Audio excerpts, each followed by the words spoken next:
Hello, everyone, and welcome back to our conversations with contributors. And I have an incredible part of this magazine is about highlighting 10, what I'm calling them is event planning, do-it-yourself, event planning clients or people in my world that have really done the work of coming through 2019, feeling like things were really rocking for 2020. But then, as we all know, things changed, and the valley of discouragement, the base camp of trying to figure out what's next. And then this, for some people, this view from the top that can be such an encouragement. And today I have my good friend Tanya here. I am so happy to be having this conversation with you because you, of all people, not just have you been climbing, but you've been juggling a couple of different climbs at the same time. And so I'm excited to hear what that was like for you and a little bit of a teaser on what you're putting into the magazine. Welcome here. Oh, thank you, Lisa. I'm so honored to be here. And I love the purpose behind the 10 climbers and what you're doing. So thank you. So what was that like for you? So you were managing a team and an organization, long time managing and building this organization for many, many years. 2019 happened, things were rolling well, relatively well. You were feeling really good about what was coming up for 2020. Tell us a little bit about what that was like for you, kind of moving into the realization that things are looking different now and they have to change. Yeah, so I would say around that sort of 19, early 20, we were as an organization at Brown Bagging for Calgary's Kids, we were looking to, sort of get our heads up above the water and take a look around and see what we can create next. What's the next sort of iteration? Let's really get clear and solid strategically and really build a really dynamic, impactful, purposeful team. And we were just really working on doing that. The first part of we're looking at like sort of 19 into early 20, and we were just starting that work like literally right up until March 16th. So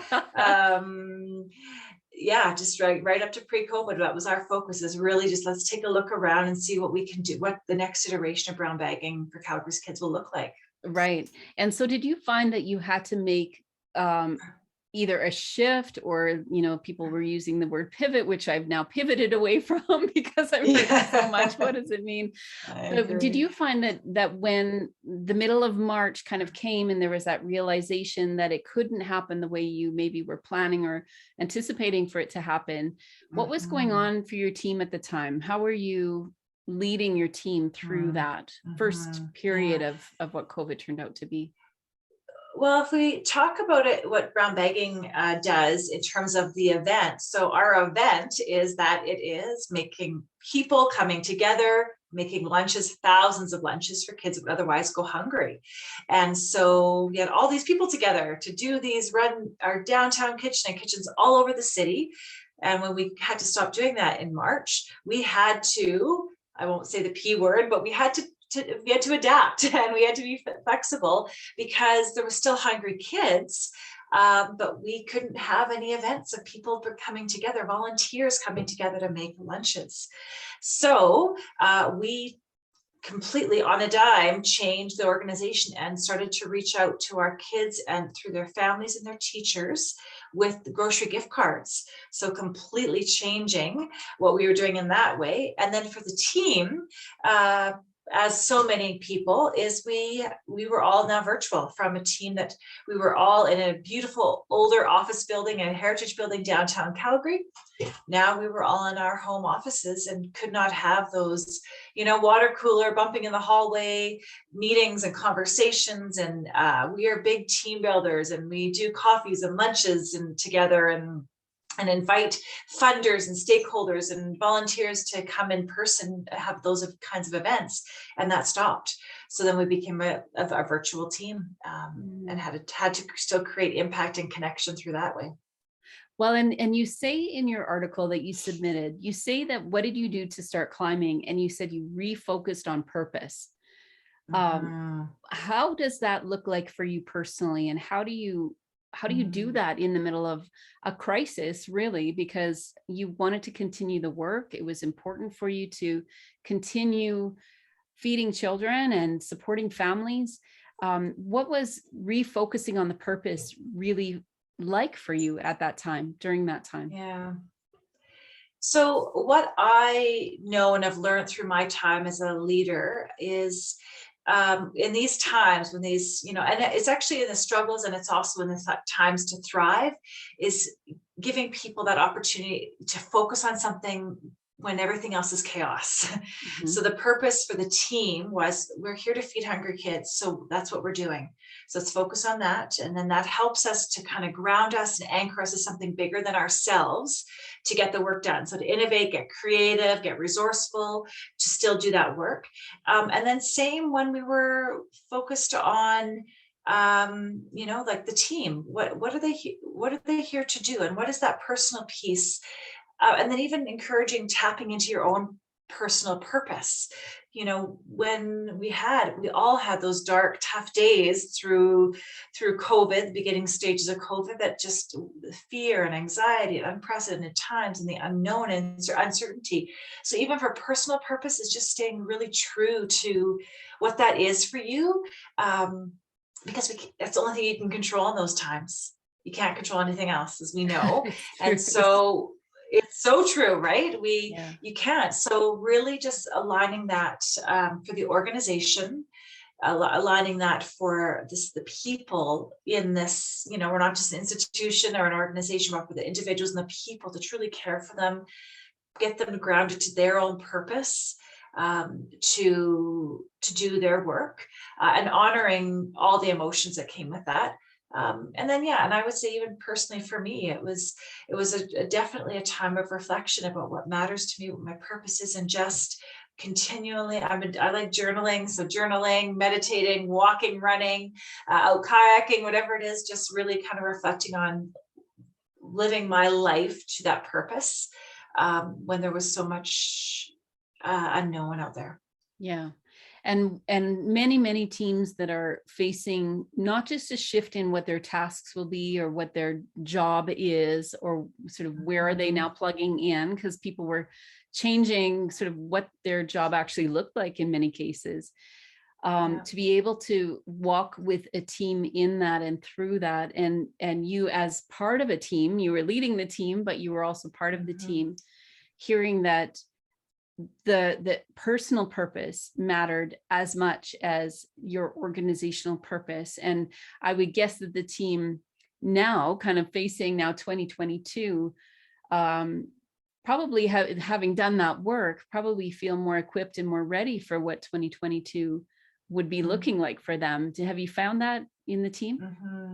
Yeah, so I would hope so, yes, because I think when you find that alignment, it does give you, and I think the other part to that, Lisa, is about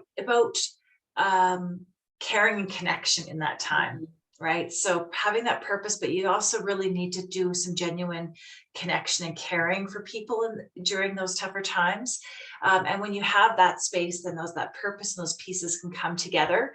And I would say, we've still, like, the pandemic was still, we had to fundraise and we had to build that team through all the pieces. I think as people, we're showing up more fully now because we are seen in our homes, and we could have kids we're educating beside us, when schools were closed, or fear of, or somebody that is ill, and trying to manage all those pieces. So I would say at this point, there's still building and connection and purpose being focused on. I know for me personally, I have transitioned out, and actually part of my climb was actually resigning as the executive director of Brown Bagging for Calgary's Kids, and transitioning out of that in a really healthy way to set the organization up for success. And again, keeping them aligned to purpose, helping to lead the team through that transition of, leadership transition can be stressful when already the world has got lots of pieces. And then also for myself, how do I make that transition to be at this place in my life now, going through all that whole journey from 19, even previous to 19, to where we are now. Right. And when I mentioned you doing this dual climb, I was kind of referring to that, Yeah. but you transitioning not just out, but transitioning to something where you're really able to lean into your purpose and how you were showing up Mhm. for this team, broadening that to now anyone that would need that kind of Mhm. leadership, mentorship, or team support. Can you tell us a little bit about what your personal climb, where it's led you today, and what you're Mm. looking forward to yourself for 2022? Yeah. So, I think I was at 2019, I was coming to the place, getting close to 10 years as an executive director at Brown Bagging. So, I know enough that, what, there's a tenure and it's time for the organization of different leadership, different strengths and skills. So I was reflecting on that personally. Personal purpose for me is that I want to encourage people so they feel empowered to be their best, to create social good in the world, whatever that is for them. And so I was sort of getting curious with myself about what my personal purpose looked like. And as hard as it was to leave that role at Brown Bagging, I'll still have connections. I'm still doing some volunteer work and some projects with them on the side in a different capacity, because it does have my heart for sure. And I think it's an amazing organization doing incredible work. But I had to really sit in some really tough times and focus. And really, I focused on what my purpose is. I focused on what my values were, and I focused on my vision. And I was sort of relentless with that. I just kept journaling, playing around, talking about that, dreaming, struggling with it. And I just kept doing that. And now, having left Brown Bagging just over a month ago, doing some leadership consulting and mentoring. So some really great leaders in the nonprofit world that I can still support in a different way. So now I can kind of broaden my passion and reach, and want to help make a difference in the world for leaders, so they can show up to be their best. And then also we've opened a beautiful sort of nature's getaway in Nordegg, and just it's a beautiful rental property for short-term rentals to come and get out in nature, and also do some leadership workshops and retreats out here. So wanting to really help in a different way for leaders with the important work that they do. What you're talking about on both sides, it really is breathtaking when you start to see, and this is when we talk about the view from the top, and what that, like, just someone said to me this morning that she's come to the end of a very large project. This month is like the last sort of piece of it, and she said she almost forgot to enjoy the view.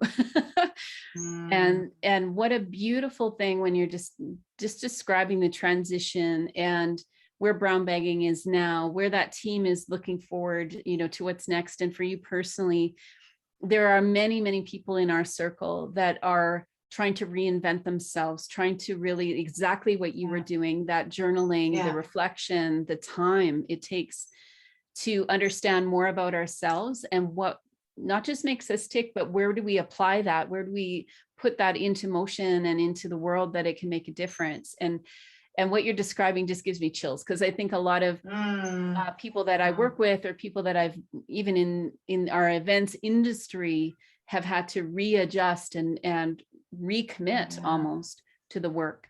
So what you're sharing is so incredibly valuable. We'll be sharing the whole story that Tanya has shared in this next issue of the Climb issue. And I'm really happy to announce also that Tanya is going to be on our panel for that evening. We are going to have a conversation with a couple of our event planning climbers on that evening, sharing their stories and very different stories on what that will look like for them moving forward. So thank you so much, Tanya, for the time you took with me today. I know you're busy. There's a lot going on in your life. So appreciate the conversation. This is important work and important conversation. So I'm excited to be here. Awesome. If you are looking for tickets for the next issue of the launch of the next issue of Moments Magazine, you can go to candyconsulting.ca/moments-magazine, and it'll give you the countdown there. You'll have the link. And just a reminder for those of you that are in the Calgary area, we have a pretty special add-on for you that we're going to be climbing, actually learning to climb at the Boulder Climbing Community on November the 20th. So we've just got a few spaces. I'm bringing my whole family because they need to support me. As I make a bit of a silly, I don't want to say I'll make a fool out of myself. Pete is going to be our coach that day. But if you are in the Calgary area and you feel like you'd like to just kind of break out of the box that you might be in right now and actually learn to climb with us, I'd love to have you there. All the links are at that same link. It's on Eventbrite. But I'm so excited to have you there, Tanya, and celebrate with you that night. Awesome. So great. We'll talk to you again soon. Thank you, Lisa. Take care.